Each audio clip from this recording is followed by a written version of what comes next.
Good evening and a very warm welcome to News at 8. My name is John Jimmy Musimbi, but first a look at the top stories. In the headlines tonight, Archbishop Kazimba launches first Braille Bible in Lango. 3 in custody for selling rotten meat in Fort Porto. Vendors jubilate KCCA takeover of Kampala markets.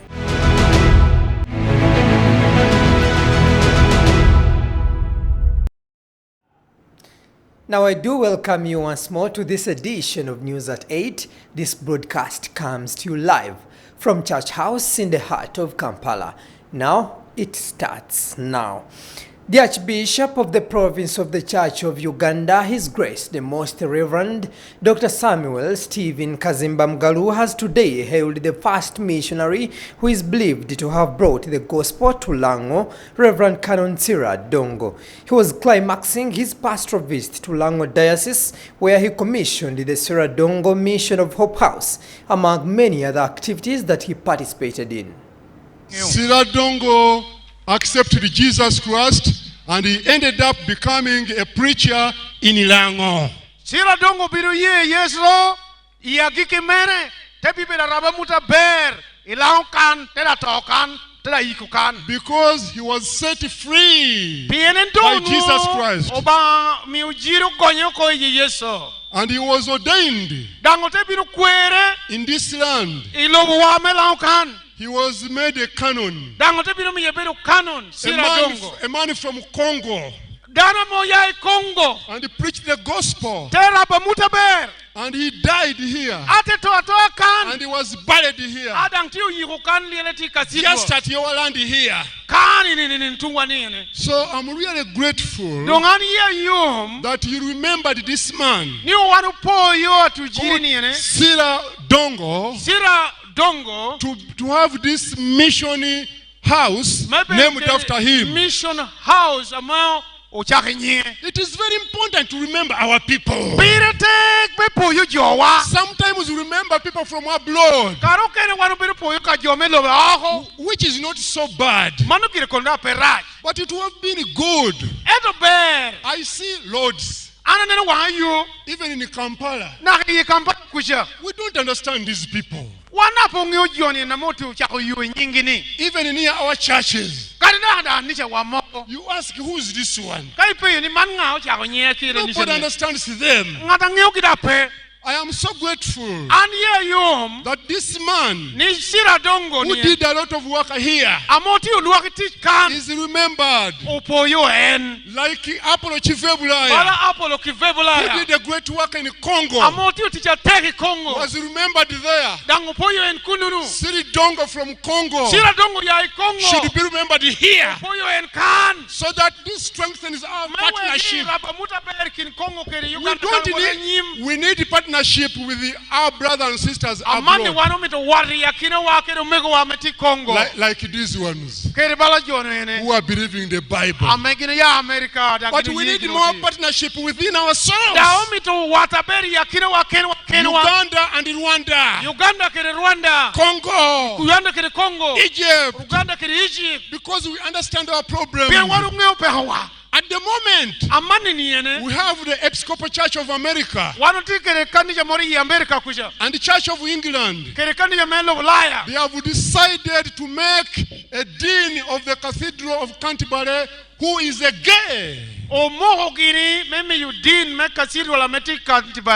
don't need that partnership. We need Jesus.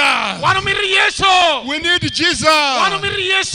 Even though we may be poor, but we should keep the faith.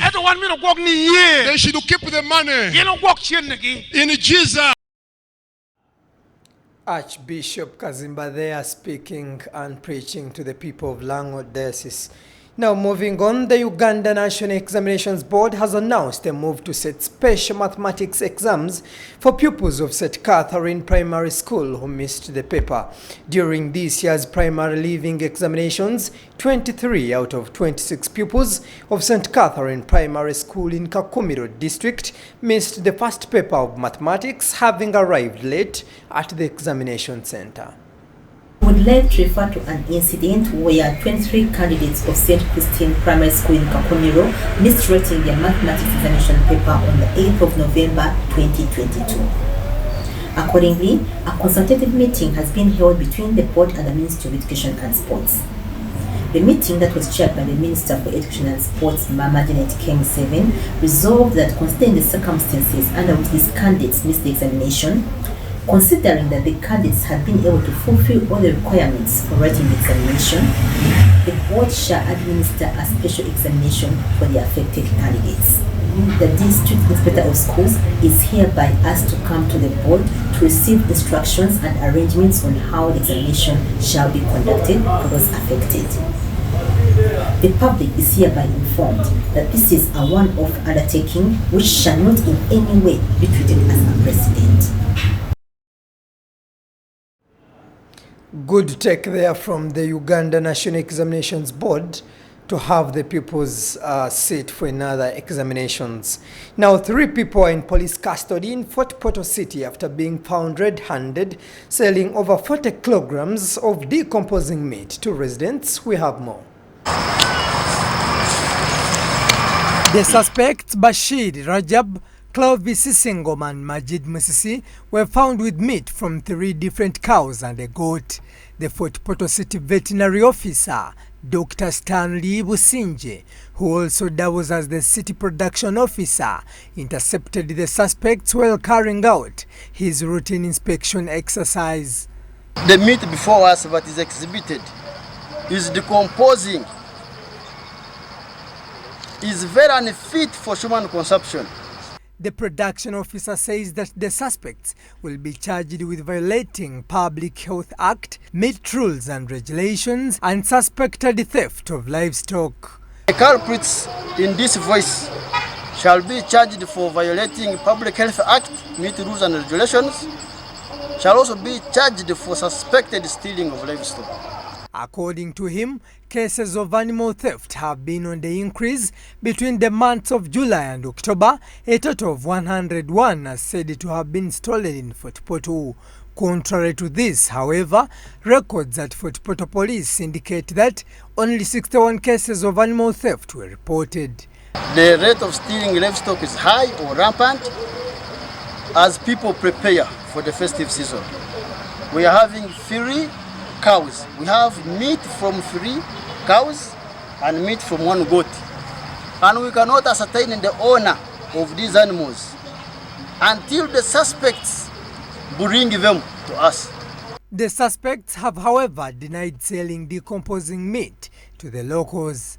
Bagisangirifu hanaka kimeza kulina betu spakinga tubatwiresere bitwabutsa tebayiraho egi nenu nawe bagisangira mu box egi yabasiru egi nyama nakusobora nambe tugiguzira namukama wayi aro nakyakwa yabaro saza neye ngiji yabayira twere kutunda mukaso nawe yagivuga yagire hano nukwe kuoleke ngwenu ne kwatagana negi.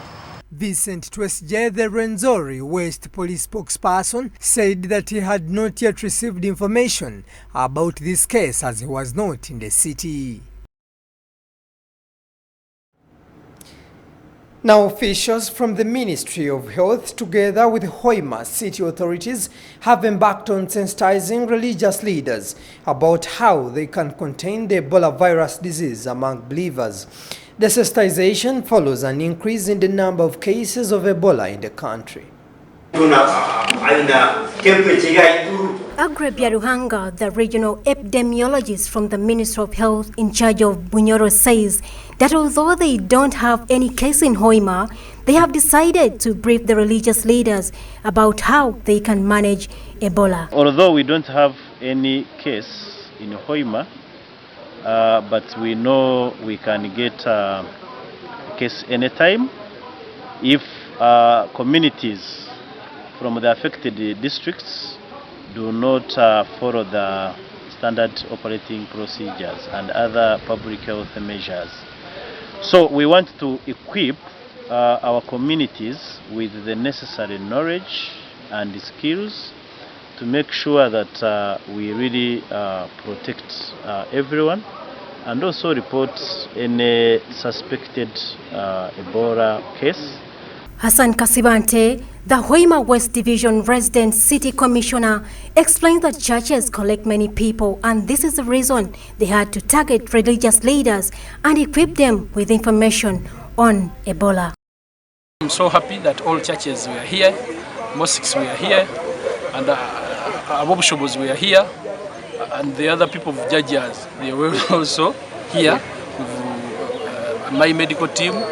They trained them well how to prevent, how to note somebody with the signs, and how to isolate that person. Next step, we are meeting bar owners and LC1 leaders. Robert Chomuhendo, the Hoima West Division mayor, reveals that some pastors were giving misleading information to their followers. Why we decided to call these pastors, they gather very many people. You find the church is gathering more than 200 people. So we want them to go and spread this information to the people. Religious leaders including Reverend Jennifer Setabi, the parish priest St. Matthew's Katakari, COU, and Pastor Sam Mohumuza of Revival Explosion Ministries International, among others, have welcomed the move. I think there's need of transmitting this information up to the ground, because people up to this day don't believe that there is Ebola. As church, we have been cautioned to be very careful on the symptoms of Ebola, and in case we sense any person, we are supposed there and then to report to the health officials, who will come and check and analyze the patient. Over 130 people have been infected with Ebola since the outbreak, while 53 have died. Now the remains of the first newspaper vendor in Kigezi sub-region, Laban Frank Tunomjuni, were laid to rest yesterday at his home in Chirigime Ward, Southern Division, Kabale Municipality. 75-year-old Tunomjuni, the proprietor of Kabale Media Center, succumbed to cardiac arrest at midnight on Sunday from Kabale Regional Referral Hospital. He had been battling heart complications for over 10 years before his death. During his memorial service held at St. Mark Chikunjiri Church of Uganda, the Bishop of the Diocese of Kigezi, Gad Akanjuna, asked mourners to consider every time they spend a life important and to always serve selflessly in everything they do. He would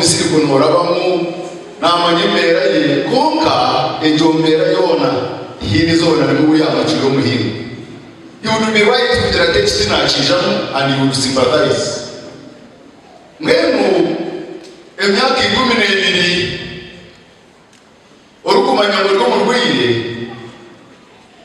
kandi umutima orukumanya ngo kwese banegenda konkaka kubiza muna akora to the last time.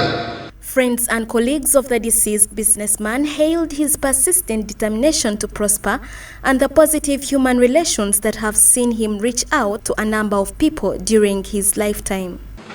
But never in our hearts the memories of the selfless love and kindness he shared with fellow Rotarians and many communities he served will always shine on and comfort us. Please know that you are in our thoughts. Family members led by Penina Tuinomjuni, the deceased's wife, recounted the golden moments they had with him prior to his death.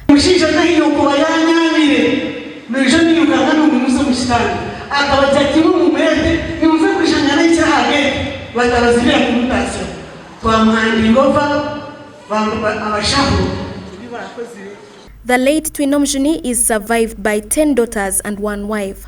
The deceased worked as a labor officer at Kabale local government before joining National Social Security Fund NSSF as a compliance officer in Kigezi sub-region. In 1999, he asked for early retirement from NSSF after serving for about 10 years and opted to start a newspaper vending business. He started off as a newspaper vendor in 1996 before upgrading to a distributor in 2002 and later establishing Kabale Media Center Limited, a company he co-owned with his daughter Jacqueline Niwagaba.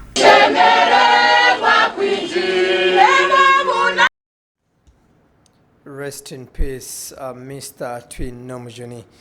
Now, the Mufti of Uganda, His Eminence Sheikh Shaban Ramadan Mubaje, has rallied Muslims to be united ahead of the Friday Uganda Muslim Supreme Council elections. We have more.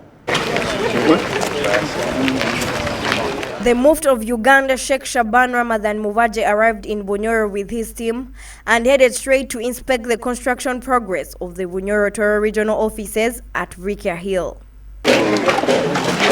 Later, the project coordinator briefed the Mufti on how the work is progressing. When the Mufti was here, they made pledges, which they have not fulfilled. That now you are here, we request you to echo the same message to them, the DKs, that we also need actually to have mini fundraisings in their areas. In his address to the Muslim leaders in the area and believers, the Mufti shared his mind on the yet-to-be Uganda Muslim Supreme Council elections. All mosques throughout the country will be holding these elections.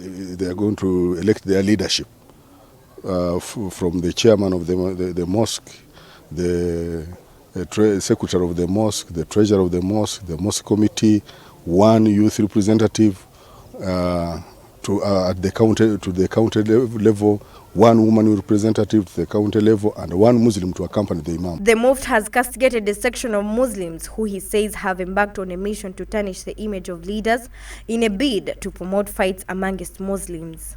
These are people who are being confused. You know, like in Koboko, yes, there is a mosque which was constructed with my request from the donor, the donor association, from the Turkish organization. They constructed a mosque. Now these people felt that they should run away because Muslims were eager to manage their affairs of the mosque. Then they say, now we are no longer belonging to Supreme Council. We are going to Kibuli. We tell them, yes, Kibuli has not constructed a mosque. You go and construct your mosque. Yeah. You have the freedom of choice and and belonging, but don't move away with what belongs to the organization that we are serving. Haj Ramadan Mugaru, the General Secretary, Uganda Muslim Supreme Council, has asked Muslims to stop intrigues. Kadri Kalunji, the chairperson Hoima District Local Council 5, Peter Banura, the chairperson Chikuve District Local Council 5, and other leaders have called for unity and non-violent elections come Friday. If we can only understand that ayah, then we'll be more united and more strengthened than involving ourselves in trivial squabbles.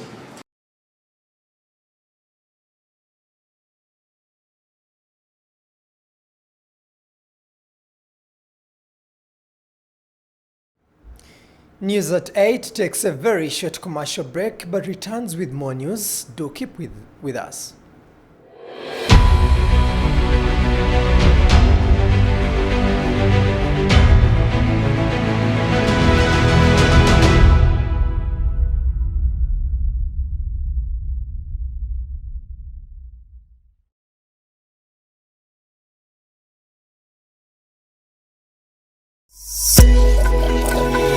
Family TV, enriching lives.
Family TV, enriching lives.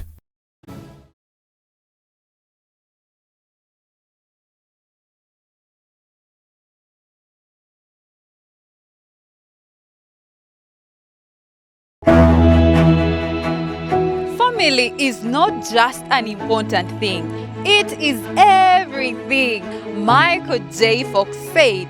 And as Candace Cameron said, the memories we make with our families are everything. Did you know that not all households are homes? Making a family in this dynamic era can quite be challenging. You know what I'm talking about. Church of Uganda Family TV brings you the Family Talk Show every Friday, 6 p.m. to 7 p.m., where we host different people to share their experience, their knowledge, and counsel on how we can collectively build strong families. Be sure to watch with me, your host, Claire Bwenje, Family Talk Show.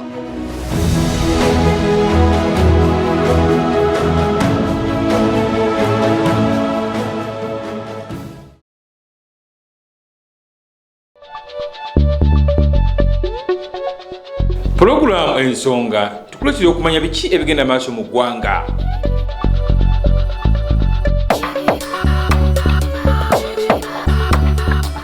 Okumanya ebyenjigiriza n'ebyenkulaakulana ekyo nikyo kikulu.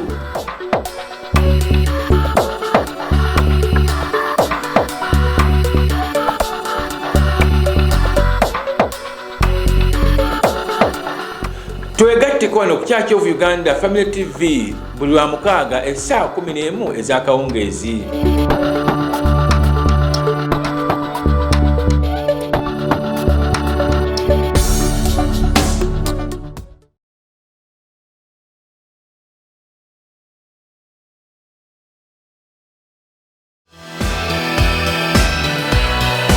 This is Church of Uganda Family TV, enriching lives.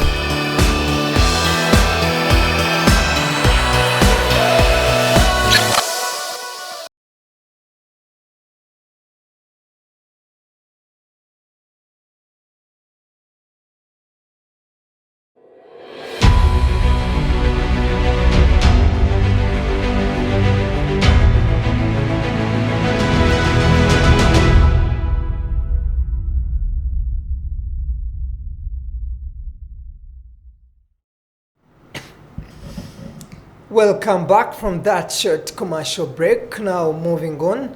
According to the annual crime report of the Uganda Police Force of 2021, 17,533 cases of domestic violence were reported, a reduction by 0.74% from the 17,664 reported in 2020. The report indicated domestic cases were mainly caused by disputes over family property, failure to provide for families, drug and alcohol abuse, and infidelity.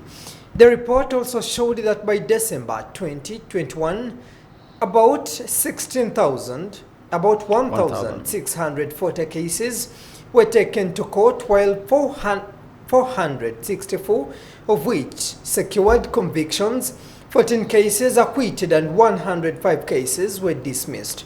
The report further indicated that of the 17,533 victims of domestic violence, 12,877 cases were female, while 3,103 were males, and the rest were children.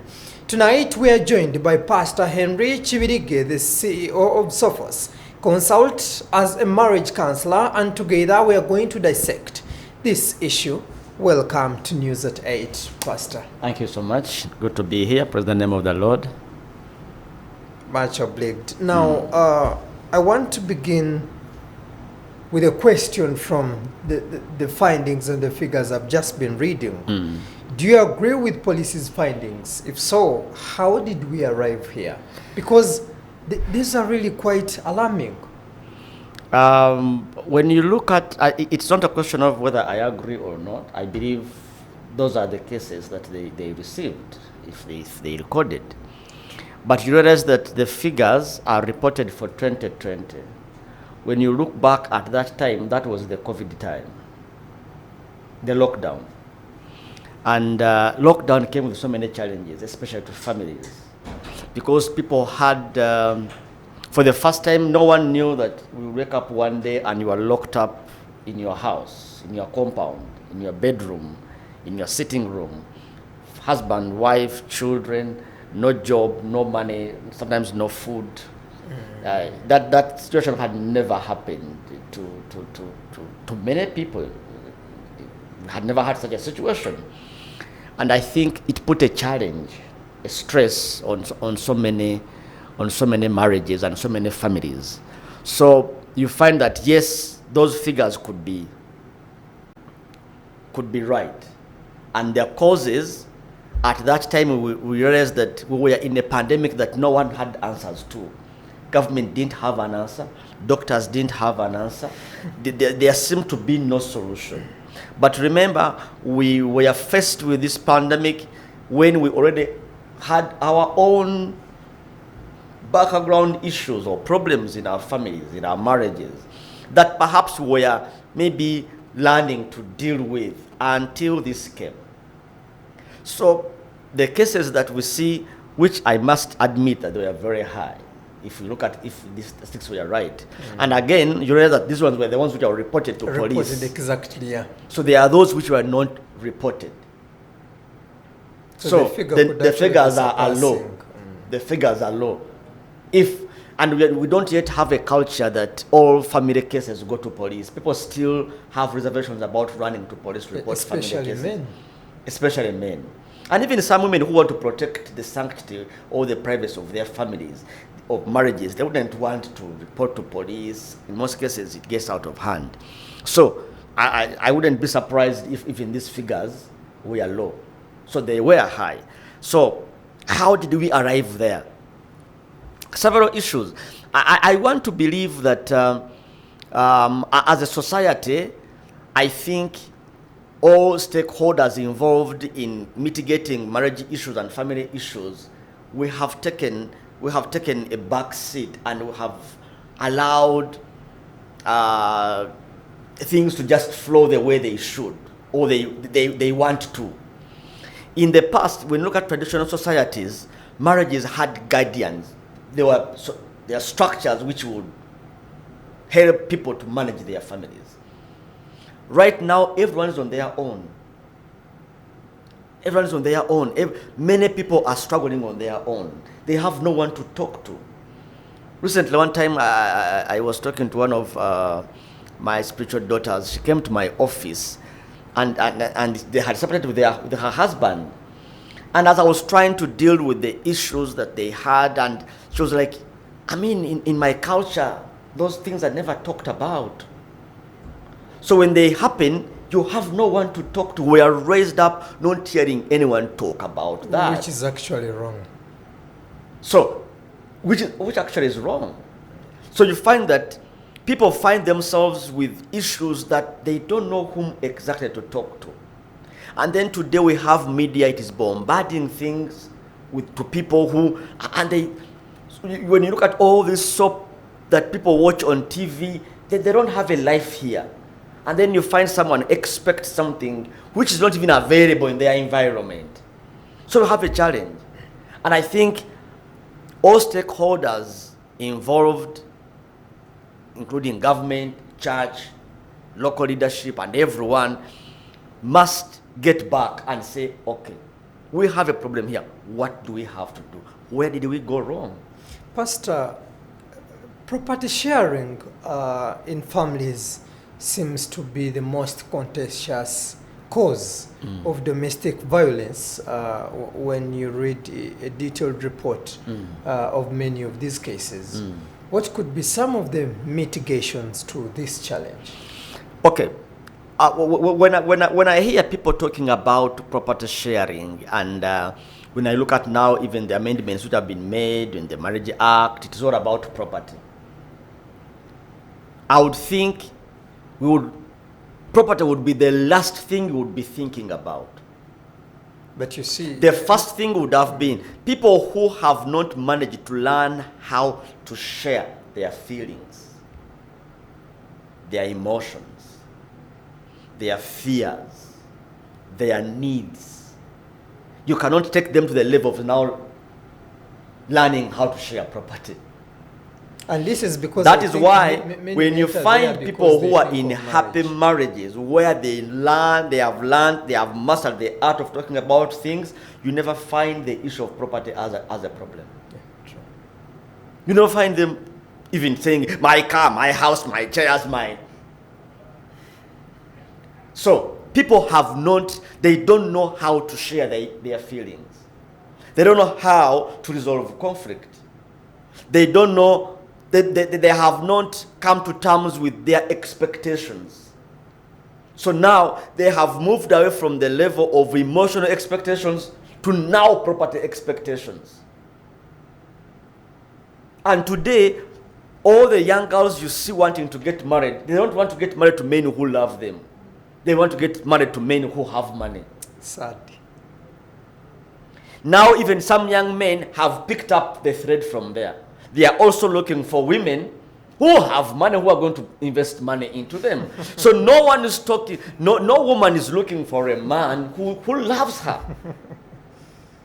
So now, if your focus is on the man's property, now when you get a problem at an emotional level, how then will you be able to sit on the round table and say, okay, if we are failing to agree, you'll have that, I'll have this? It can't happen. It can't happen. So we must first go back. When God as the author of marriage, there's nowhere in the Bible where sharing of property is talked about. It's mentioned. Yeah. Nowhere. God is only concerned about leaving a woman of your youth. You promised her. I was there. He says, I was a witness to that marriage. He doesn't say, hey, Samson or Jimmy, you promised this girl 20 millions, or you promised to buy her a car, you haven't bought it. It was for better, for us. Property wasn't an issue. Now today we have ignored all that. And we want to see how much money does he have on the bank account? Where are the land titles? Today, when the head of the household dies, before even they think about, oh, what a loss, everyone is campaigning, where are the land titles? Where are the bank books? Where are the what? Where are these? Before they even care about what's going to happen to his children. Because there's a step we have skipped. Okay. And we need to go back to that. I, for one, I was disappointed to see, and I've always been disappointed to see how government, and I've always asked a question, when did government take over the running of marriage and family from church? Pastor, I'm wondering, where does this leave parents and the church? Have those responsible for grooming the youngsters in marriage forsaken their role, we should say? Okay, the church has done what it can. The church has done. We have talked about, we now have a whole TV, family TV. We are promoting family values. The question is it enough to just, are we, because when you look at our societies, talking is no longer enough.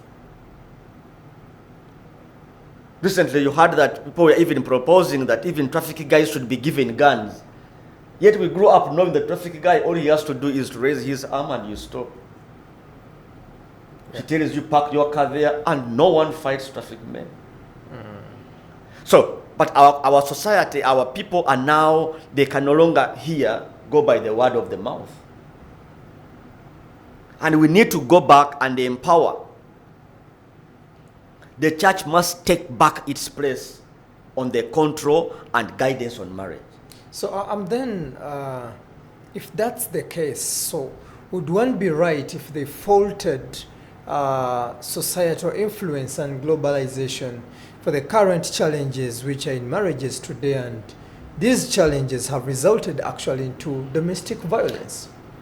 I wouldn't be, it wouldn't be far from the truth, but again, we must realize that God is not in shock that there are changes, there's globalization. No.